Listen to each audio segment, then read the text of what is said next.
यार आप जितना मर्जी बाहर के फूड खा लो या घर में जितने मर्जी टाइप के आप स्नैक्स बनाओ, कोई भी कंट्री की कोई भी रेसिपी बनाओ, लेकिन अंत में जो अपने इंडिया में दाल चावल मिलता है ना, उसी से मज़ा आता है खाना खाने में यार, उसी से लास्ट में पेट भरता है। तो आज मैंने सिंपल एकदम दाल चावल बनाया, कुछ भी इसमें ऐड ऐसा नहीं किया जिससे कुछ अलग दिखे, लेकिन यार इतना टेस्टी बना था ना ये कि मैं आपको क्या ही बताऊँ। चने की दाल इतनी सिंपल थी, इतना इजी तरीके से बनकर तैयार हो गया कि ना तो ज़्यादा मेहनत लगी और ना ही मेरा टाइम लगा, बड़ी आसानी से बनकर तैयार हो गया। तो सोचा आज आपके साथ इसी की रेसिपी आपके साथ क्यों ना शेयर की जाए। तो मैं चने की दाल हो या कोई भी दाल मैं बनाती हूँ तो उसमें आधा टमाटर डाल के, हल्दी नमक डाल के उबाल लेती हूँ। अब सिंपल तरीके से तड़का लगाया, कुछ भी अलग नहीं था। 1 चम्मच देसी घी में थोड़ा सा जीरा, थोड़ा सा हींग और लहसुन डाल के तड़का मार दिया। उसके बाद थोड़ा सा मैंने हाफ प्याज यहाँ पे डाला है, जैसे ही ब्राउन हो जाएगा यहाँ पे टोमेटो डाल दी है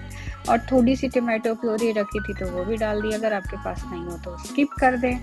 अब यहाँ पे कुछ मसाले ऐड करेंगे। यार मैं तो एक बात कहूँगी कि दाल में कभी भी ज़्यादा मसाले ऐड ना करें, मैंने हर चीज़ आधे चम्मच में ही डाली है, तो वही मैंने आपको दिखाया। मैंने यहाँ पे ये देखिए, जैसे इसका कलर चेंज हो जाएगा, इसमें मैंने थोड़ा सा जो दाल बना के रखा हुआ है उसको डाल दिया है और इसको 5 मिनट हमने पकाया। अब इसमें जो हमने दाल बना के रखी हुई थी उसको डाल देंगे। चने की दाल को ज़्यादा से ज़्यादा 5 से 6 सीटी मीडियम लो फ्लेम पे बनाएंगे तो ये तैयार हो जाएगी। ये देखिए, बातें करते करते मैंने आपको बता भी दिया कि मैं, और ये कितना यम्मी बनकर तैयार हुआ। इसका कलर जितना अच्छा था ना, उतना ही खाने में इसको मज़ा आया।